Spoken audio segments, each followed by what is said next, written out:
ദയവായി operation തുഫാനെ spare ചെയ്യണം. ഇതിനകത്ത് രാഷ്ട്രീയം കാണരുത്. നമ്മളെല്ലാവരും ചേർന്ന് നമ്മുടെ യുവതലമുറയെ രക്ഷിക്കുകയാണ് വേണ്ടത്. ലഹരിയിൽ നിന്നൊരു മോചനമാണ് ആവശ്യം. അതിനെല്ലാവരും സഹായിക്കണം. ഇത് ശക്തമായി തന്നെ മുന്നോട്ട് പോകും.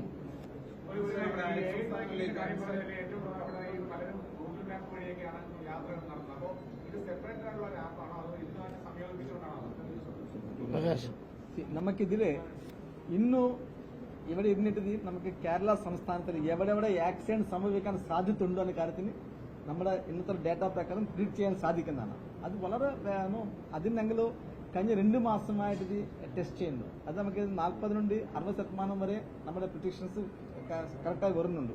അവിടെ ആ സ്ഥലങ്ങളിൽ ആവശ്യം രീതിയിലുള്ള പോലീസ് ഡിപ്ലോയ്മെന്റോ അല്ലെങ്കിൽ എഞ്ചിനീയറിംഗ് കറക്ഷൻസോ അല്ലെങ്കിൽ ലൈറ്റിംഗ് മറ്റു കാര്യങ്ങളായിട്ട് നമ്മൾ ചെയ്താണെങ്കിൽ നമ്മുടെ ആക്ഷൻസ് പറക്കാൻ സാധിക്കുന്നതാണ്.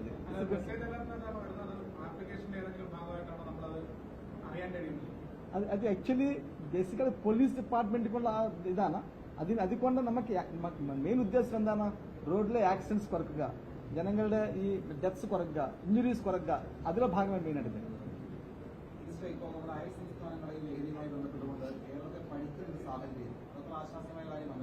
അല്ല, ഇതാരും പഴിക്കുകയല്ലോ. ഇത് അൺസ്ക്രൂപ്ലെസ് ആയിട്ടുള്ള ആളുകൾ നടത്തിക്കൊണ്ടിരിക്കുന്ന പ്രവർത്തനം. അത് കേരളത്തിലുമുണ്ട്, തമിഴ്നാട്ടിലുമുണ്ട്, കർണാടകത്തിലുമുണ്ട്, ഇന്ത്യയിൽ എല്ലായിടും ഉണ്ട്. അതിനെ നമ്മൾ DGPമാരുടെ യോഗം വിളിച്ച് എല്ലാവരും വന്നു. ഓരോ IG മാരെ പ്രത്യേകം ചുമതലപ്പെടുത്തി. അവർ തമ്മിൽ കോർഡിനേറ്റഡ് എഫർട്ടുണ്ട്, ഇന്റലിജൻസ് ഷെയറിംഗ് ഉണ്ട്, ഇൻഫർമേഷൻ ഷെയറിംഗ് ഉണ്ട്. അങ്ങനെ നമ്മൾ ഇതിനെ തടയാനുള്ള ശ്രമമാണ് നടക്കുന്നത്. ഇതൊരു വൻ വിജയമാണ്. ഓപ്പറേഷൻ തുഫാൻ വൻ വിജയമാണ്. ഇത് ജനങ്ങളിൽ ഏറ്റെടുത്തിരിക്കുകയാണ്. എല്ലാ സ്ഥലങ്ങളിലും ഇപ്പം ഇത്തവണത്തെ ഓണം തന്നെ തുഫാൻ ഓണമാണ്. എല്ലാ സ്ഥലങ്ങളിലും പന്ത് കളി, ക്രിക്കറ്റ് കളി, കലാപരിപാടികളൊക്കെ തുഫാനാണ്. തുഫാൻ ഓണം. എന്തുകൊണ്ടാണ് ജനങ്ങളത് ഏറ്റെടുത്തത്? ഞങ്ങൾ പറഞ്ഞുകൊണ്ട് മാത്രമാണോ? അവരവരുടെ ജീവിതത്തിൽ ഇത് അനിവാര്യമാണെന്നുള്ള ബോധ്യം അവർക്കുണ്ടാകുന്ന വെളിച്ചത്തിലാണ് ഈ പദ്ധതി അവരേറ്റെടുത്തത്. അപ്പം അതിനെ നമുക്ക് എല്ലാവരും ചേർന്ന് മുന്നോട്ട് കൊണ്ടുപോകണം. എവിടെങ്കിലും അപാകതയുണ്ടെങ്കിൽ തിരുത്താനൊക്കെ ഞാൻ തയ്യാറാണ്.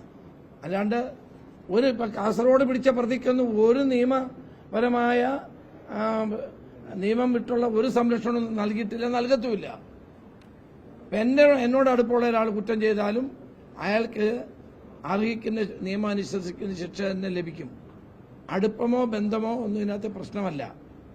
അതുകൊണ്ട് ഈ കാര്യത്തിലൊന്നും മുഖം നോക്കാൻ നടപടി സ്വീകരിക്കും.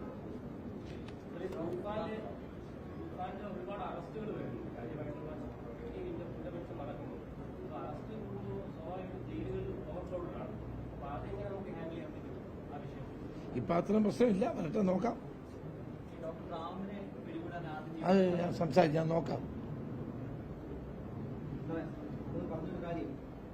പരാതിയില്ല എന്നാണ്. പക്ഷെ വ്യാപകമായി ഈ മാധ്യമ അടിയന്തരാവസ്ഥ വരുന്നു എന്നൊക്കെ പറഞ്ഞുള്ള പ്രചാരണങ്ങളുണ്ട് സോഷ്യൽ മീഡിയയിലൊക്കെ. അപ്പോൾ സ്വാഭാവികമായും സർക്കാർ അതിനകത്ത് വ്യക്തത വരുത്തേണ്ട ഒരു കാര്യമല്ലേ വ്യക്തിയോട് ചോദിച്ചിട്ട്? അത് പലതരത്തിലുള്ള വേർഷനാണ്. ഇല്ല, മുഖ്യമന്ത്രി തന്നെ വ്യക്തമാക്കിയല്ലോ. മുഖ്യമന്ത്രി തന്നെ ക്യാബിനറ്റിന് ശേഷം അദ്ദേഹം വ്യക്തമാക്കിയല്ലോ. ഗവൺമെന്റ് അങ്ങനെ ആവശ്യപ്പെട്ടിട്ടില്ല. ഞാൻ ഇന്ന് പോലീസ് DGPയോട് ചോദിച്ചു. പോലീസ് ആവശ്യപ്പെട്ടിട്ടില്ല. മറ്റേ ചെയ്യുന്നതിന്റെ ഉത്തരവാദിത്വം നമുക്കുണ്ടോ? നമുക്ക് ഉത്തരവാദിത്വമുണ്ട്.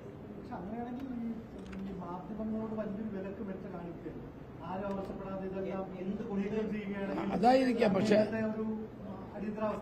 ഞങ്ങളെ സംബന്ധിച്ചിടത്തോളം